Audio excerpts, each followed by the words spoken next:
You're listening to Phyla and Fandom, a podcast on the Nerd Sloth Network. Today's episode is all about fraud. Yep, fraud. From the scientific world to the furry fandom, fraud exists everywhere. Let's talk about it today in episode 2. You can't teach me anything, I got a brick between the ears. I don't have time to wonder why the seasons chase the years. Water's wet in my eyes are dry and that wind it tends to blow. Well, I'm too old to learn, cause there ain't nothing left to know.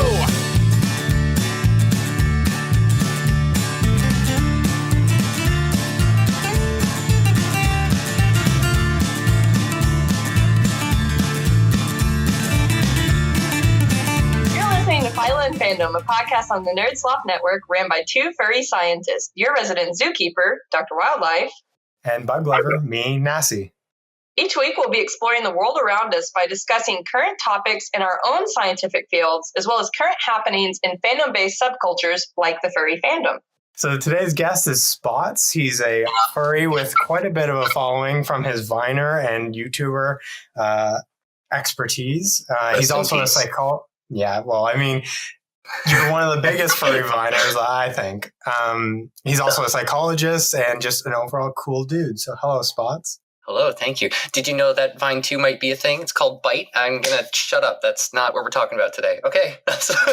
What a great introduction. Actually, you're trying to fuel the furries with that name. Yeah, that's true. Yeah, oh, yeah. Ugh. They know their audience and their user base. Yeah, it's like Telegram. They know. They completely do. I think we are seeing the next furry takeover. All these apps are going to start like trying to appeal to us first, and then consider the rest of the public after. Yeah, niche market. Got to play that game, right? Exactly. Everybody loves animals. That's just it. Yeah. Speaking of animals. Speaking of animals, some people go a little bit too far on trying to discover new animals or cool things to showcase to the world, not just to go viral, but to get themselves well known in the scientific field. And to do this, a lot of people, a surprising amount of people, commit what we call scientific fraud. Obviously, scientific fraud isn't just creating cool species or fake news to appeal to people. It's also denying things that are actually based in science. The most common ones that you would probably think of is anti-vax papers or climate change deniers, but there's a surprising breadth of diversity in the scientific fraud world, which is, it kind of ticks me off a little bit, to put it lightly. And I'm sure you guys, you feel the same. Yeah, I mean, there's an amazing amount of stuff that goes on in science to just, I guess, get notoriety for your topics or subject area of expertise. One of the most recent things in my field is this and it's not really right to put it in a fraud sense, but more like propaganda or like getting your voice out there kind of sense. And it's like this insect apocalypse that's going on. And it's a real thing that's happening. But the first paper that kind of discussed it, I would say like 3 months ago when it first came out, was saying that insects were in decline as high in numbers as 70%. And it kind of spun, especially the Twitter sphere that I'm a part of and like the entomology and stuff, it got a lot of people talking. And the research that was going on in that paper specifically, it wasn't that really well founded. It wasn't that great. The study areas that they were working on weren't standardized. They weren't replicated properly. And so it really inflated this value or this number of how much of a decline is going on. But then fast forward these couple of months and people just kind of latched onto it and it got a lot of recent funding. And so there was 2 other papers that came out that really concretely looked at the numbers and did a meta-analysis of all these studies of insect diversity over time and that kind of thing. And they showed that it's declining like overall around the world around 30%, which is still like a crazy number. And that has huge impacts for other species that'll be feeding on them, like mammals and stuff like that, and what that means for the future. And so it's this really weird thing where you get something that was originally like not all that truthful, but it got people looking at it and picking up on it. And now it's this big thing, and it's probably, at least in my opinion, is going to be the next big like gun for an entomology of where the funding is going to go.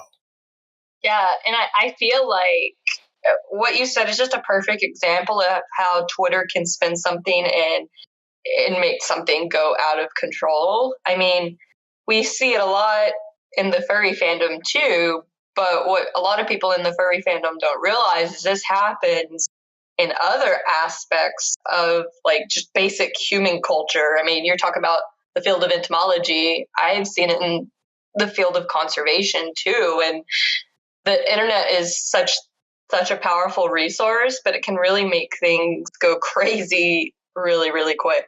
Mm-hmm. Right. Especially if it's somewhat sensationalized. Like I mentioned earlier that I was trying to just research it just now, but I couldn't find it. But there's a story of a researcher who was like trying to find he was doing imaging of the brain to see if how exactly people who have sociopathy or psychopathy differ from like a control.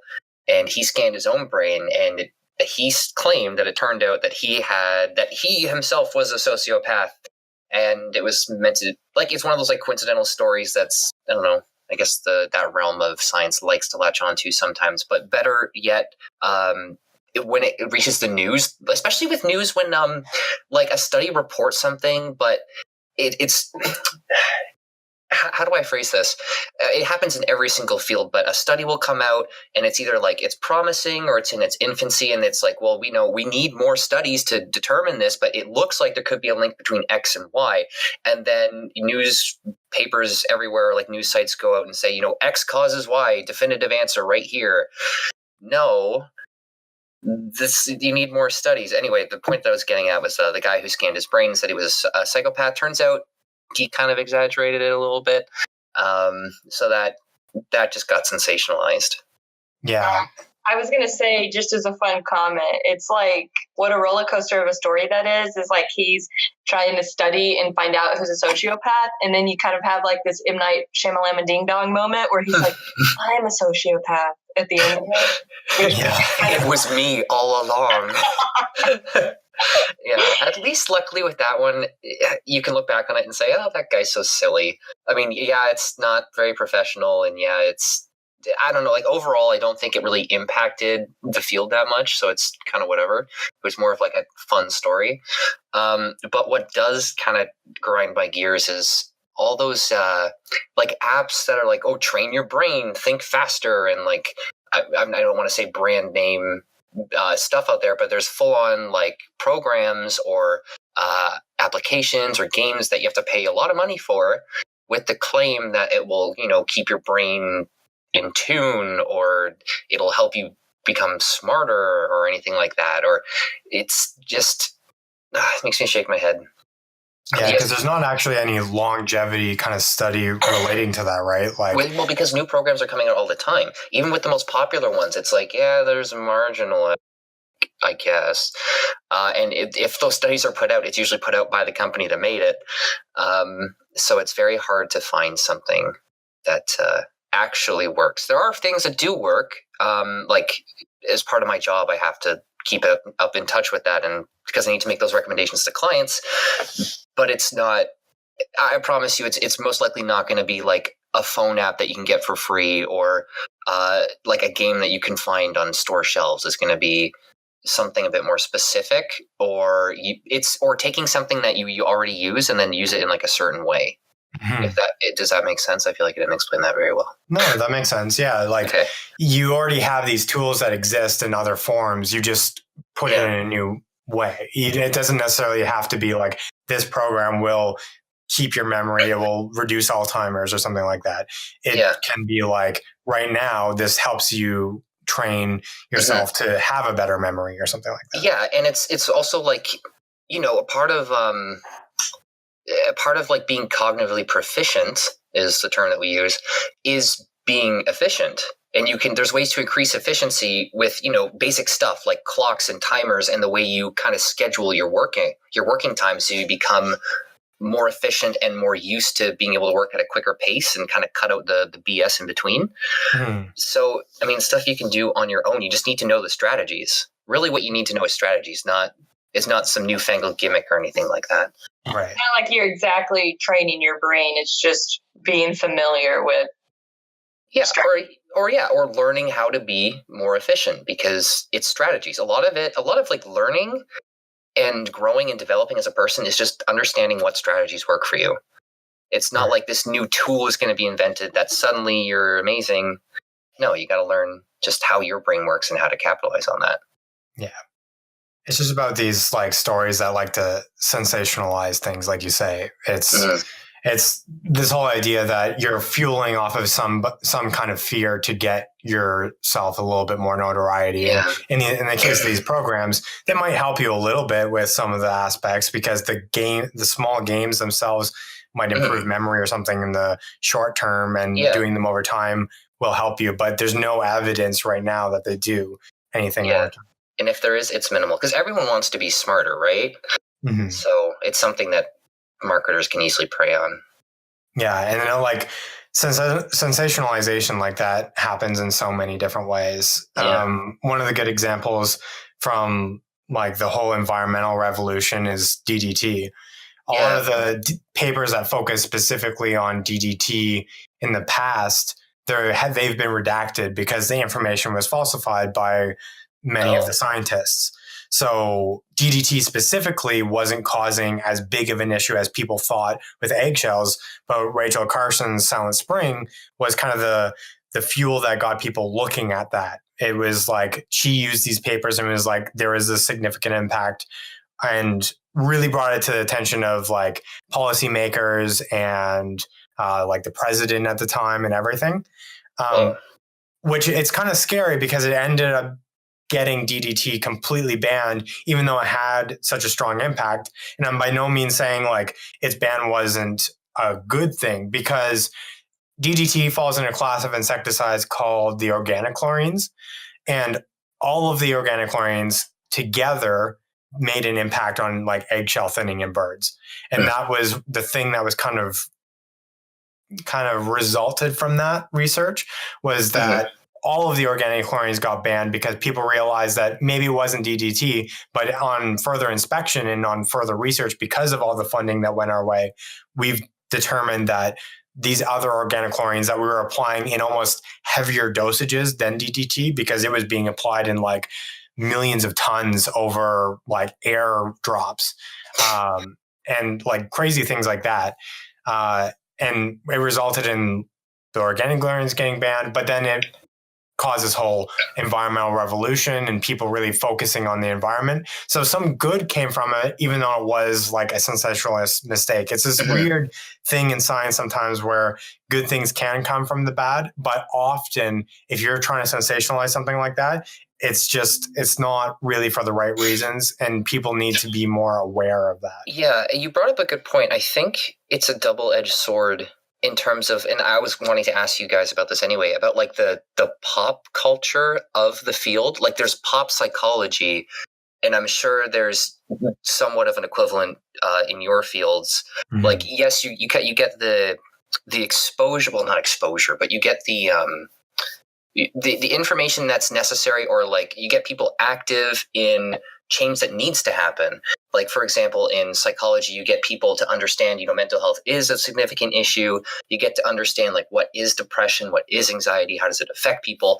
But at the same time, you get people that go a little overboard, or like start like shooting their mouth about stuff that they don't really understand about, like how depression works or how personality disorders work. So you get, I don't know, it's not fear mongering, but it's just the spread of misinformation is just unfortunately inherently mixed in to the topic itself. No, and I mean, then you get the really bad situations with like the ones we touched on at the beginning of anti-vaxxers and that kind of thing, where there are cases where somebody does something for sensationalist purposes or because they know it's going to get them attention, and it's actually just this huge negative impact. Like the papers on anti-vaxxing, or the ones that people cite, they're all redacted. They're all terrible. It's all wrong. There is zero evidence that vaccines cause autism or anything like that. There's nothing. It's just all lies, but it got people thinking and looking and sensationalizing. Even the person that did that research, they no longer have their license at all. Like they are no longer in the field because it was such a bad thing, but people are still fixated on it because it got so sensationalized. And I mean, I see that in my field too. And I want to be really careful with what I say because I'm by no means an expert on marine mammals, but the biggest one in my field, the biggest sensational item was blackfish. And blackfish, I mean, I've seen it, I've watched it, but in my field, we often have this conversation of, did it do more harm than good?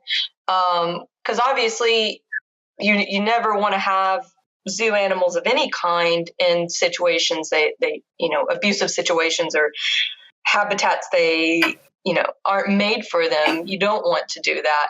But from the sensationalism, it kind of leaves out a lot of great work that a lot of these zoological institutions and marine parks do, and paints this big, broad picture that every zoological institution and marine park is just this terrible prison for creatures. Right. And there are bad facilities out there. I mean, I have rescued animals from facilities that would fit the description that they paint, but because of the sensationalism, I feel like it misses the point that it needs to make, that there are bad facilities out there, but for every bad facility, there's countless amazing ones that are doing such great, fantastic work. And I mean, we've had this discussion at my workplace often that, we're trying our best to change how we say things when talking to the public. I mean, one of the biggest words that is just so ingrained in our minds as people that work in the zoo industry is the word captivity. Which, being someone that has worked in zoos for 10 years now, captivity it's never really fazed me because I see these animals every day and I see the wonderful habitats that they live in, even in zoos, and I don't see it as a bad situation. But for some people, they hear the word captivity now and it's imprisonment. I mean, if you just look up the definition of captivity, it's really, really harsh. And there's other words too, like instead of saying zoological institution, we're starting to say organization because institution can sound institutionalized. My field dealt with that. Yeah. So, I mean, it's not inherently a bad word, but some of this sensational media that comes out paints them as bad. So, it's just, and sorry, I don't want to commandeer the conversation back to psychology, but like the terms for like so depending on where your IQ lands, sorry, my job is to assess IQ, so that's where I'm coming from on this. There's categories that people fall into, and they've changed about 3 or 4 times over time because like really low IQ is known as like retarded, moron, idiot. And then people started to use those terms in a very negative way. So then they had to change it again, mentally retarded or mentally slow and things like that. And then they had to change it again. So now it's considered an intellectual disability. The ranges are just, instead of superior to borderline or like impaired, it's like very high or extremely high to very low or extremely low. So I guess a lot of the shift nowadays is towards being more PC-like. Yeah, but I mean, I think language always changes in that way. It always changes to be more PC because people realize that somebody takes a word and uses it in a negative or harmful way. And then it's just, you gotta evolve with the language. I just imagine scientists sitting in like a room and it's like trying to decide on a new term for something and be like, no, nobody's going to be able to take this. Nobody's going to latch onto this word. Like the word retarded, probably before it was super scientific and like specific. And they were like, okay, this word, like nobody's going to latch onto this because it's so out there. And then of course, like school children in elementary school latched onto it and started using it all the time because they heard it from an adult to call everybody names. And then it's like the scientists are pulling their hair in a room like, how did they take this term from us? What the heck is going on? Well, and that's something that comes up often. I mean, we just had this big discussion at work about, I brought it up in a meeting, this whole list of words with outlined underneath the phrase words that matter, and talking about ways that, we can change and adapt to appear more positive. And I mean, across the zoo world, I feel like there's a 50-50 split between people that are like, okay, I get it. These words, these words are harsh. I mean, I personally even agree captivity can come off as harsh. I don't hate the word, but I can see why other people would. And so I'm like, okay, well, it's good if we change to these more positive words. But then there's another half of the zoo world that's like, well, we don't do enough to educate others on why these words aren't bad. And, we should own these words kind of thing. Like, don't let these people take the words from us because they're not inherently bad.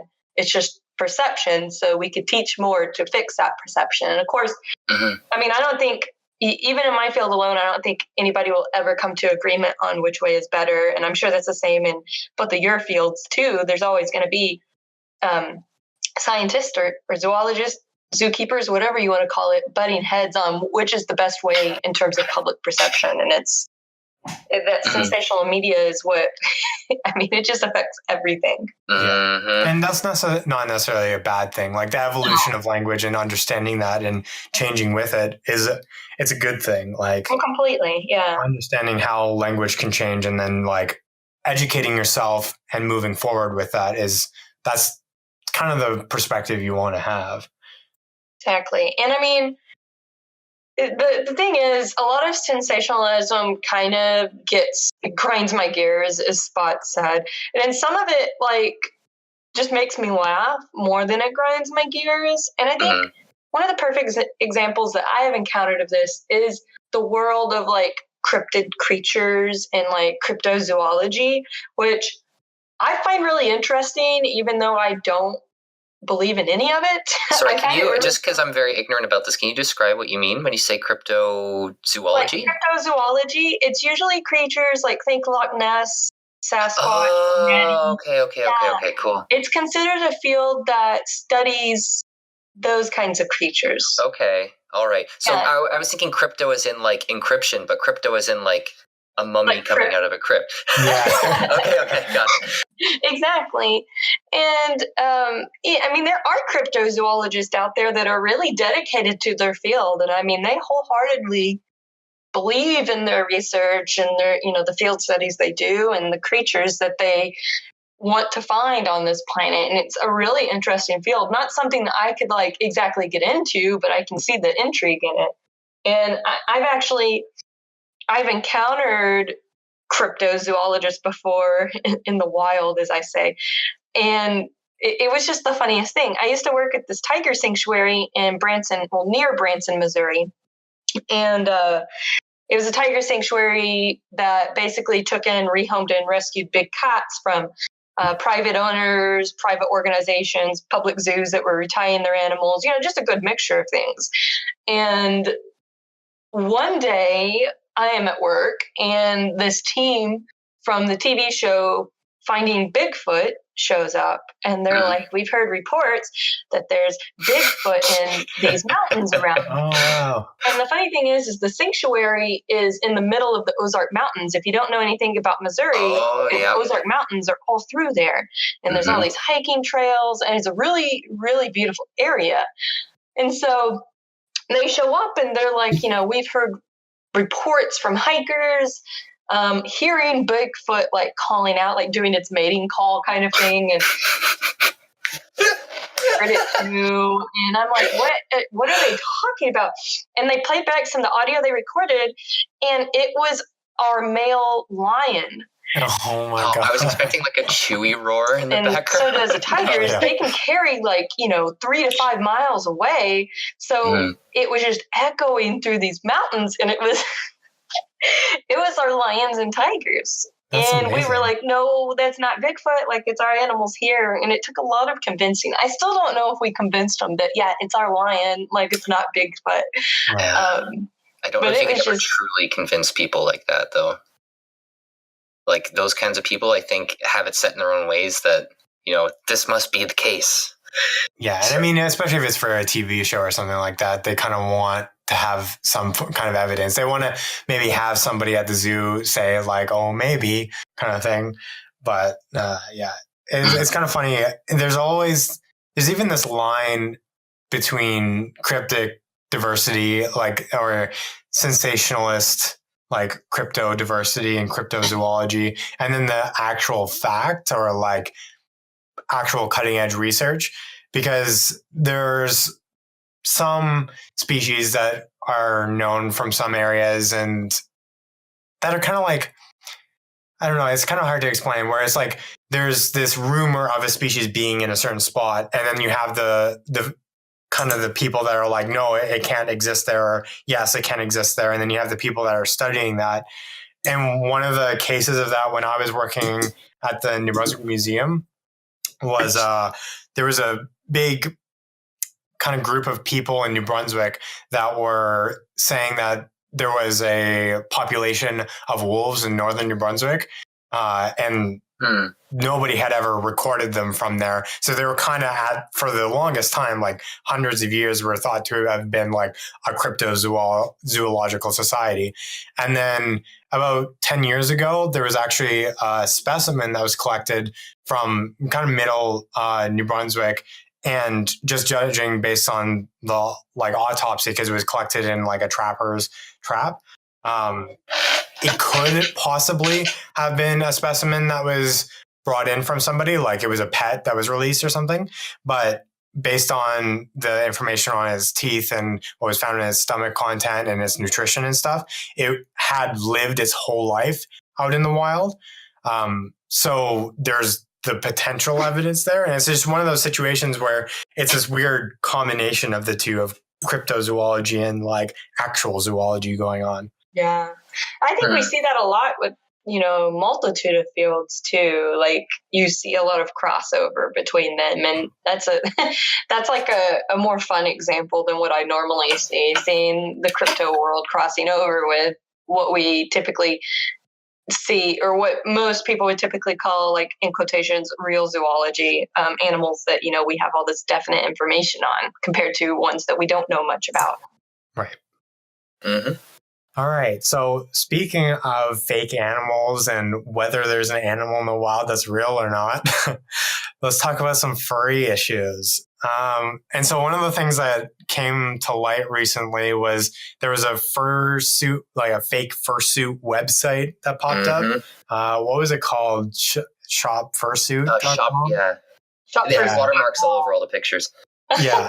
And it's crazy because this website literally had thousands of photos that were mined from like, I'm pretty sure like mined from like Google and Twitter and stuff, of just everybody's fursuit, put it up there, and then said like, discount this fursuit on sale for $500 now.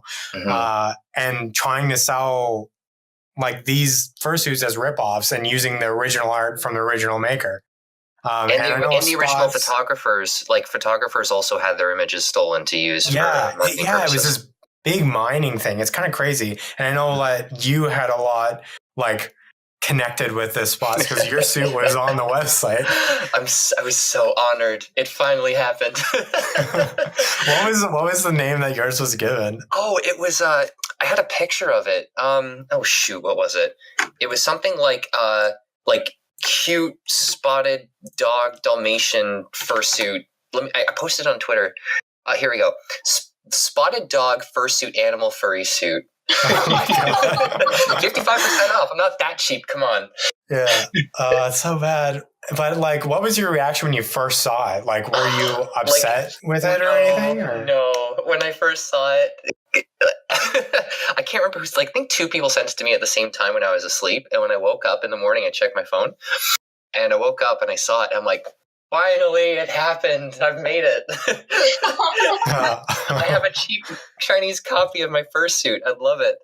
Yeah, so I kind of went on the site and browsed it, trying to find it. And there was only 7 birds, and I wasn't a part of it. It made me a little sad. Well, what was funny is that I'm talking, because I'm going to NFC literally tomorrow, at least at the time of this recording. I was talking to some people over there that I haven't met yet, but I'm about to. And one of them mentioned that they saw my fursuit on one of these sites. And they're like, yeah, it's my dream to get one of my suits on that site, because that way, when that happens, I'll know I've made it. Oh my God. I would be really curious to see what my fursuit would look like if they made it. If I had the money, I would order one. And someone ordered, I see it in the notes here. I don't know if you're going to talk about this, but Tamari Lion, someone ordered Tamari Lion's suit. It wasn't Tamari himself. Someone ordered it and then post pictures of the final product online. It looks, and it's crazy because you can see some of the details. They tried a little bit, but it is terrible. That's the problem. It's just, it's bad. Like, that's why I would laugh and I'm not worried because it's bad. And I don't think anyone except the most deluded would think that it's anywhere near the quality that's actually advertised. Oh no, for sure. But I mean, the thing to me too is it's kind of crazy that they actually made it. Like, it wasn't just, I thought for sure it was a scam or something, but when I saw the Tamari Lion thing, when I saw the Tamari Lion thing, I thought it was like they actually tried to make a suit. And what that means for like the artist though, like to see something you created and are proud of to suddenly be put on a website like that and then made and trying to be like, I mean, I'm sure for some it would be funny, but I'm sure for some it was like hard to see because it's like these people are going to try and recreate my style. Yeah, it's like a bastardization of their creation, right? Yeah. Well, I mean, and for those of you that are listening to this podcast, I'm just going to describe the Tamari Lion. I want to hear this. So, I don't know what's going on with its ears. The ears kind of have some sort of weird symbols on them that I don't understand. It looks more like an afro than a mane, which yes, I'm sure some furry lions, which sounds funny to say furry lions, but as furries that have lion characters, I'm sure there's some that have afros for hair, but Tamari is not one of them, and this is what that looks like. The best part, in my opinion, is the toes on the paw. Because it looks like they were just, like, they look like sticks of butter. Oh, no, you know what they look like? They look like... beans. I make a lot of homemade fries because I'm from the southern United States, and that's just something we do. And they look like peeled potatoes when you're, like, getting ready to soak them in water to, like, get them ready for frying or something. They look like peeled potatoes with a piece of chocolate on top of them for the claws. And then it just gets better because the feet don't even line up with the legs. The legs don't extend to the feet. Yeah, like it just doesn't. And I mean, I'm just looking at one view of this. Yeah, and the toes are dead ringer for just giant black-eyed peas. That's what they look like to me. Yeah. Oh, yeah, I didn't even think of that. See, I was describing them as like peeled potatoes or like a stick of butter, but like, that's what that is. What gets me, though, is that like the suit isn't even furry. It looks like it's made out of ink or something. Mm-hmm. It's smooth. It's not. Yeah. It's just bad. I just realized, too, that they actually included the little collar that Tamari has. Like, if you look, like, underneath the afro, there's, like, a little blue line. I guess it did. Wow. That's attention to detail is what that is. Well, did you guys read the comment of the person who purchased it and how he wasn't happy? You can read that if you want. It says, it's not fursuit. It's a cheap produced costumes. It's really a waste of my money. 1 star out of 5. Yeah. That describes that pretty well. I mean, I do feel bad for these people because I remember when I was first getting involved in the fandom, which wasn't that long ago. I mean, I've only been in the fandom since 2017, so like I'm new. And when I was Googling around, trying to find like somebody to commission a Rocket Raccoon costume for the charity work I do, I was like Googling around, and I mean, you can find all of these websites that make like cheap cosplays and cheap costumes, and if you don't know better, you're just like, oh yeah, they can make it, right? Which is, you know, this is like a funny little personal story of mine. A few years ago, I think it was like Halloween of 2016, all my coworkers, they wanted to go to the city's Halloween block party, which takes place in the Gayborhood, as we call it. They like shut down several blocks, and it's a big Halloween block party in Dallas. And they wanted to go as Mario characters, or specifically Mario Kart. And I was like, oh, if we do this, I have to be the one that's going to be Yoshi. And one of my friends who is a herpetologist was like, well, I already claim Yoshi. So if you're going to do Yoshi, you have to do it right. Like, I don't want you to show up in like a really pitiful Yoshi costume because I love Yoshi and I'm giving it up to you so you can like do this character right. So I took it as a challenge and I'm like, I can't build a Yoshi costume. Like, how am I going to do this? And I get on Etsy and I'm like searching around for ideas. And I find this lady in China that makes Yoshi costumes. Or she made like a bunch of copyrighted characters. She's no longer on Etsy. They kind of like struck her down for that. But I was just like, oh, a full Yoshi mascot outfit for like $120. I'll do that. And it's actually, it looks really, really good. The problem is you can't see. You see out of its mouth, and the mouth is like at your neck level, so like you can't see. So it looks good, but like it's a hazard. Yeah, it's like it's nuts that people like kind of profit off that a little bit, and it was even like it was so bad that that kind of day when it was going on that Don't Hug Cacti, the one of the biggest makers in the fandom, like had to release a statement that like we're aware that most of our suits have been stolen, but if you want to find like our real suits, this is a website to go for it. Exactly. And I mean, a lot of people did find it really funny. I mean, if I saw my fursuit on there, I don't know. I would probably order it just to find out what it looked like because, as you know, my head is like this big 3D printed electronic mess, and I just don't know how they would interpret that into their quality of work. I'd have to see. It'd probably be like a box or something. I don't know. But a literal cardboard box. Probably painted black and green. And I mean, I find it funny. I mean, Spawts was just mentioning how it's funny to him because, well, I think the description of your fursuit was the funniest thing. Spotted dog fursuit discount something. But obviously, not everybody shared that sentiment. I mean, there were some people that were like getting really tired of all the jokes that were being made because they were like, this is serious that it keeps happening to us. Yeah. But I don't really know if there's any way to prevent that from happening, especially when these websites are often made by like mining bots, like it's not a real person that's going around and plugging it around, I don't think. And I think that goes back to the point that we were talking about in terms of it only happens once someone or some organization out there deems it financially profitable, which is an interesting connotation for the fandom itself. Because I mean, like, and you see these kind of copied products and stuff like that on like AliExpress or Wish.com, and I know that there's entire like industries based off of that, like providing a lot of cheaper alternatives to brand name stuff. But to have it done to fursuits is kind of it's jarring in a way because like fursuits are so like inherently part of the furry fandom, and to have like an outside source come in and try to like capitalize on that on a market that has that much like it's so esoteric to anyone that isn't in the fandom. So it's kind of neat, but at the same time, like because shopfursuit.com got taken down within like a day or 2 days or something, it's also just kind of like, well, what do you expect? And anyone who's in the fandom that knows how fursuits are made or knows about fursuits, I think would have the right mind to be like, okay, I don't think you're going to do a decent job if I order from this site. Mm-hmm. It's kind of a scary but also interesting thing. Scary, good and bad in ways, but that the fandom is getting big enough that we have this kind of thing leaking out into the public.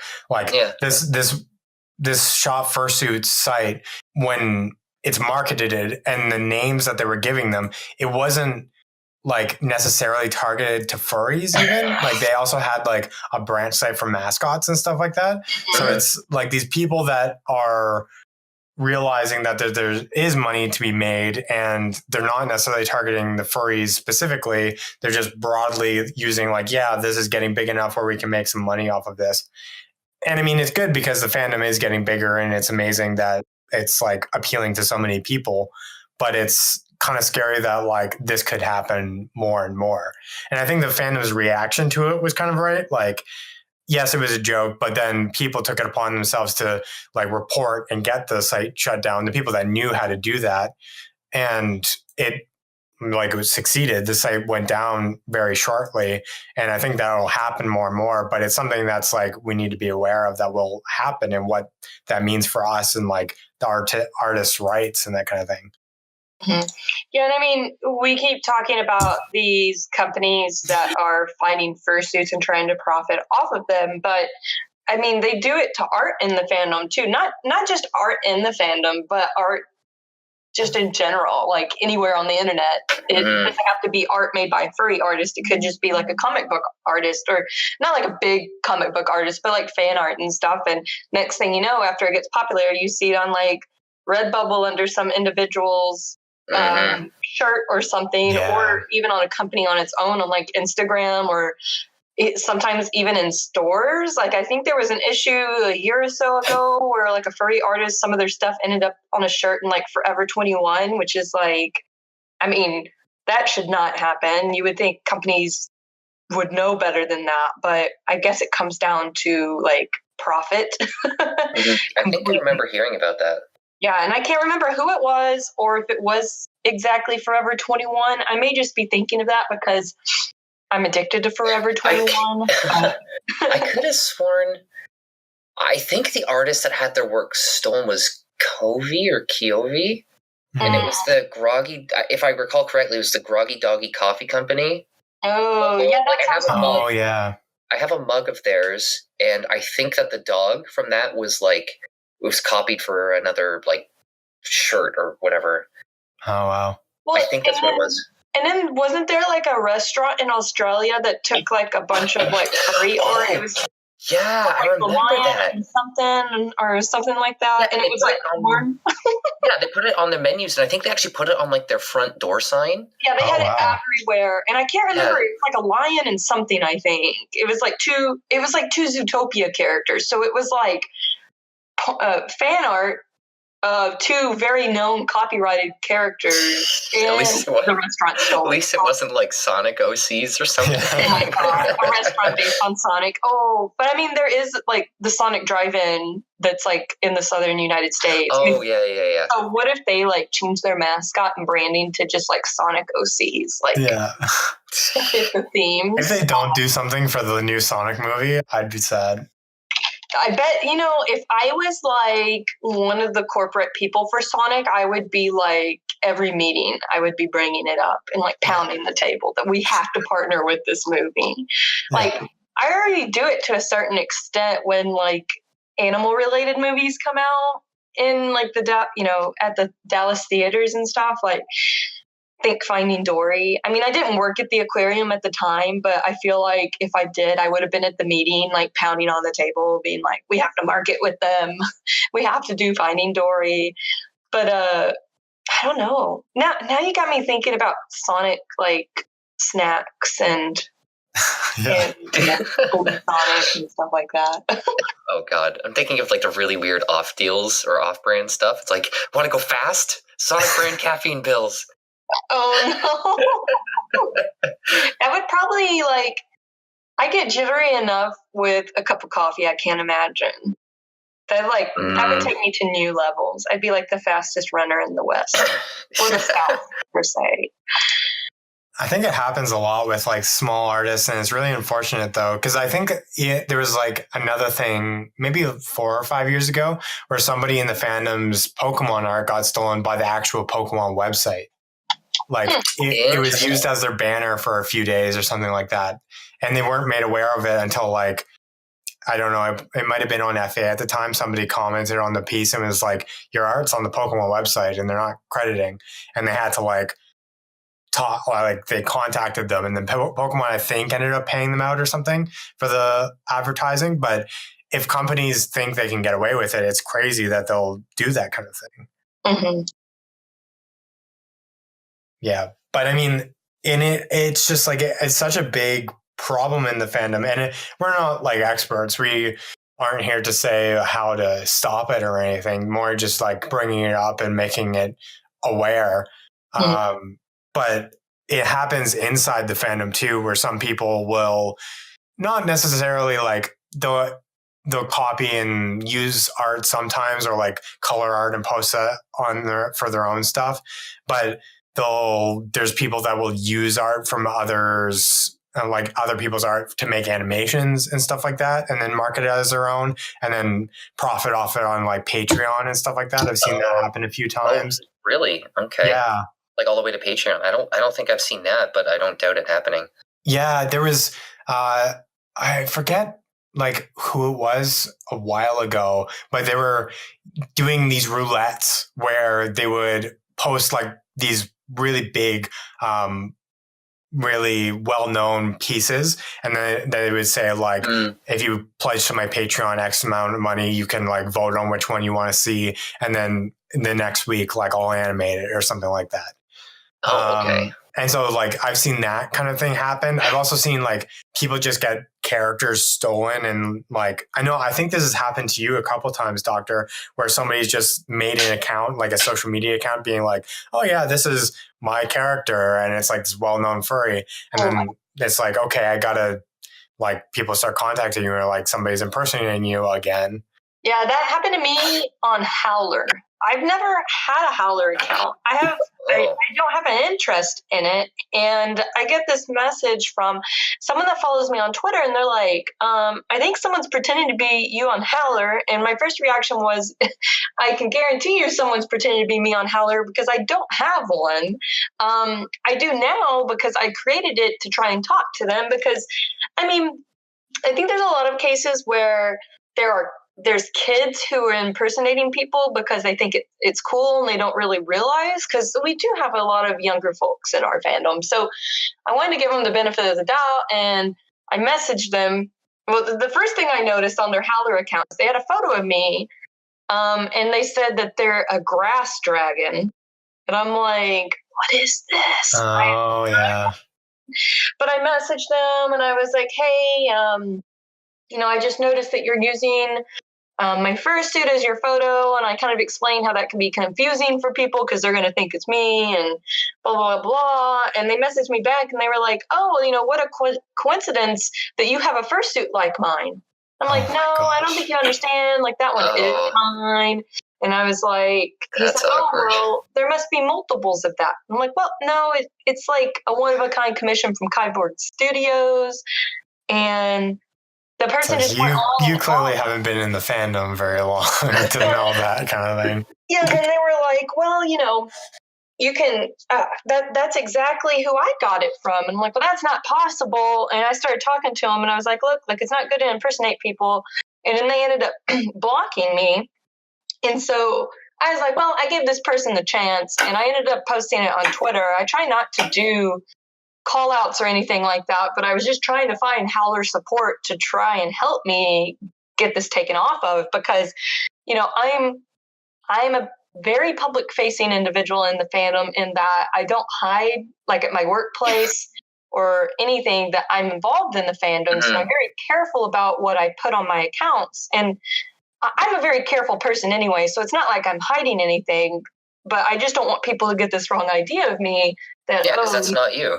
Yeah, so it's not me. And luckily I got in touch with Howler support, and they were able to take the account down, or at least they said they took his pictures of me down. I don't think they took him out of the app, so who knows if he's doing it still, because he blocked me. But I've at least maintained a presence on Howler. I don't use it. I use it to troll my friends. Like, I'll message them and I'll be like, hey, you want some snugs or something like that. Like, it'll be like, or I'll send a message and I'll be like, it'll say Dr. Wildlife wants to hook up. Like, I'll send it to like one of my friends at like a really obscure hour of the night, like, to just weird them out. But I just maintain a presence on there now because I'm worried about and same with Furry Amino and all those apps. Like, I don't really use it too much, but I got a verified account on the Furry Amino app for the purpose of like being able to say, hey, this is like the real account kind of thing. Like, you see other people being me.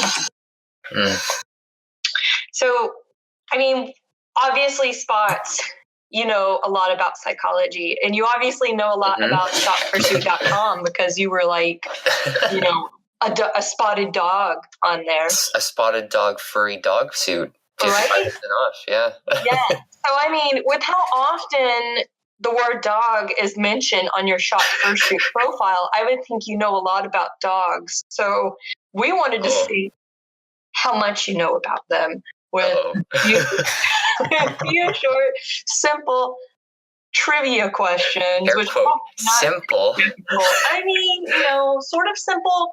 They're not questions like, what is a dog or something like that. They're going to be a bit more technical than that. So do you think you're up to the challenge? Well, if I were on Telegram, my reaction would be that sweating sticker with like the towel, like putting the towel to your head. Oh God. And a face, it's like, all right, I got this. Channel my inner dog. Be trash. So this is something that we're going to be doing with all of our guests. You are our first guest, so you get the great honor of participating in the first one. Don't worry, future guests. I'll set the bar real low. Just take one for the team. So when we have furry guests, it's going to be more of a fursona questionnaire where we're going to be asking people questions about their fursona species. And if we happen to have a guest that has multiple sonas, I don't know what we're going to do. Maybe it'll be a mixture of trivia, or we'll pick their most dominant one. Who knows? If they're a hybrid, you go all the way back to like Greek mythology and whip something out of there. Yeah, it'll be like, what year did the first records of dragons come from? Like, what year is the most? Oh God. I don't know. Something obscure. Okay, so I'm going to try and mix some of these up. We got a few nerdy, we have one really nerdy question that I think the Nerd Sloth Network folks will like, and then the rest are kind of biology questions. So what is a dog's most highly developed sense? We'll start easy, okay? Your choices are A, taste, B, smell, C, sight, or D, touch. I was going to be a dork and say, actually, the sixth sense, because dogs can see ghosts or something stupid like that. I wasn't prepared for this. No, but it's smell. Yes, ding ding ding. We need a little bell. Maybe we can get Craig, our Discord recording bot, to have like a sound when people just have him say correct. Or say ding, like he just says it in his robot. Very monotone, like ding.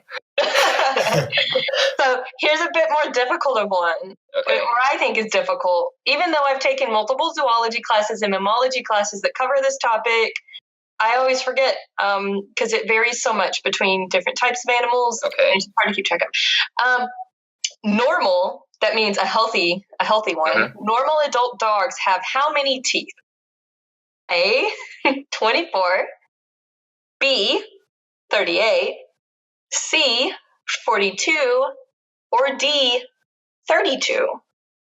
So as we're all professionals here, I'm going to take the option to consult.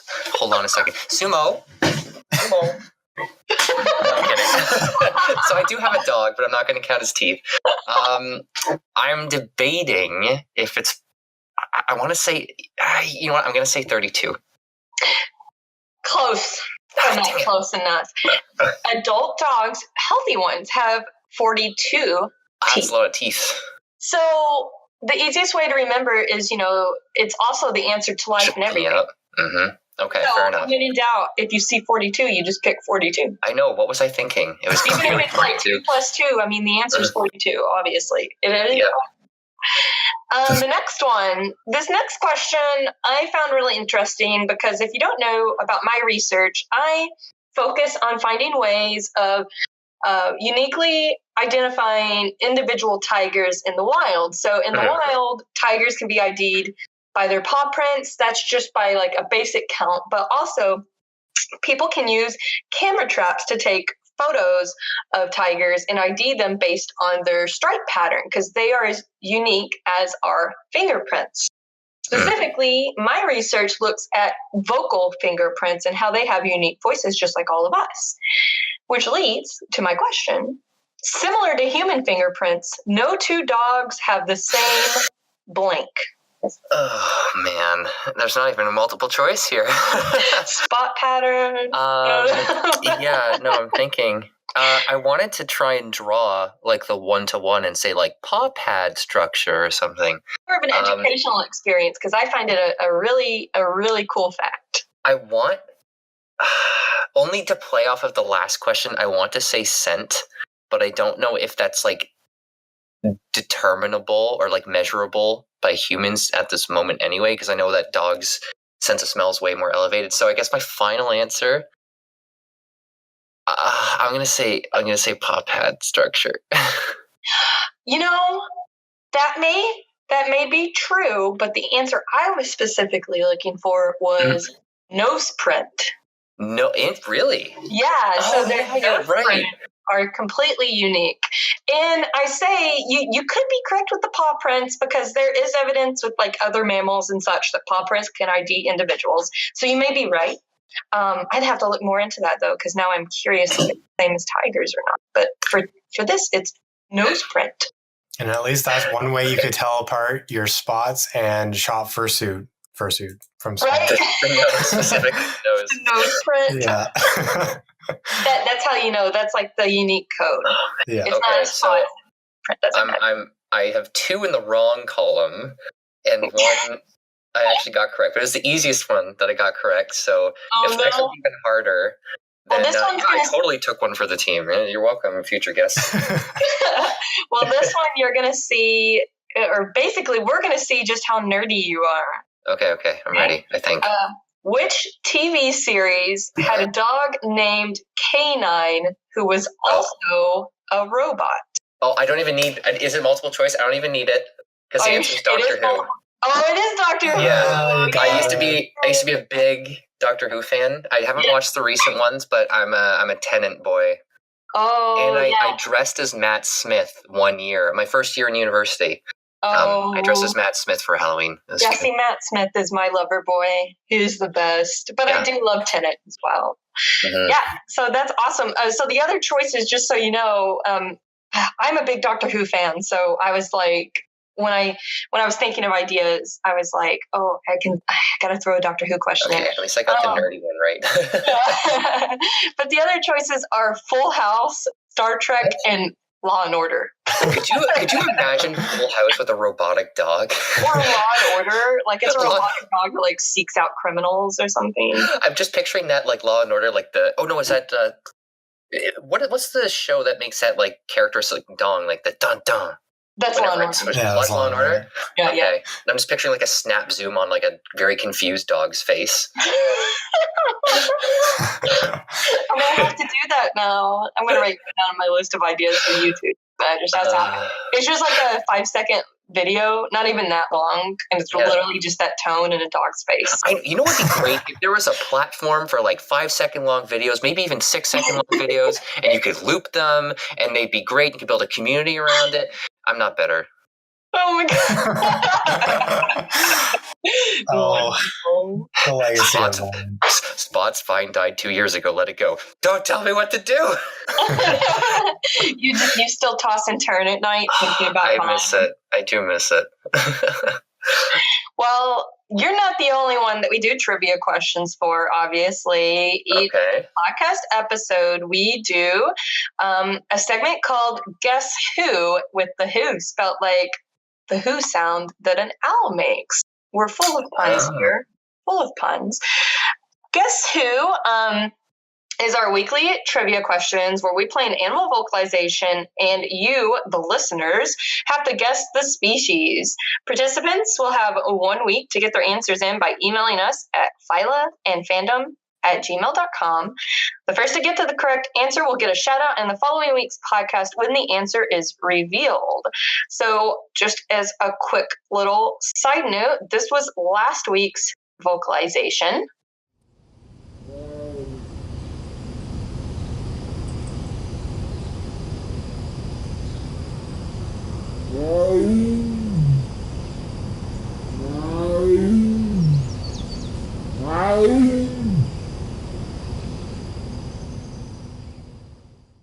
That's a very ghosty sound, right? It's Bigfoot. It's got to be Bigfoot. Oh my god. You know what? I'm just going to cut to that. Like when we do the actual playback edited in, I'm just going to cut to you yelling Bigfoot. Yeah, you went in spirit, yes. So that was last week's vocalization playback. And here we have this week's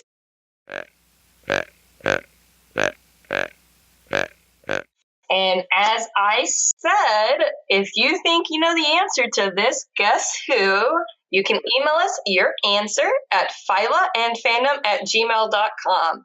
First one to get to the correct answer will get a shout out in the following week's podcast when the answer is revealed. If you want to follow us or find us on any social media, we are Phyla and Fandom. You can find us on Twitter, Facebook, and Instagram. We also have a Patreon, so if you want to support us in any other way, you can become a patron on Patreon. And also, if you're curious about the network that supports us, feel free to head over to nerdsloughnetwork.com. You can also find them on Twitter and Facebook. And of course, this marks the first podcast that we've had a guest on, so I'm sure we'd both like to give a big round of applause and thanks to Spawts for joining us. Yes, thank you so much. Thank you for having me. I hope I could contribute at least a little bit in a meaningful way. You definitely did. And for all of you that just can't get enough of Spawts, remember to go to shopfursuit.com and get that discounted spotted dog suit. Yes, the royalties get sent directly to my Swiss bank account. Awesome. And if you want to get any more of Spawts, you can find them where? At Dog with Spawts on Twitter. There's also YouTube and stuff, but I haven't made videos in a while. So Twitter, at DOGWITHSPAWTS. Awesome. And if you'd like a more fluffy roboticness in your life, you can find me, Dr. Wildlife, on Instagram, Twitter, Facebook, and YouTube underneath Dr. Wildlife. All one word. And if you want any more of me, Nassie, you can find me on Twitter and YouTube at EntoBird.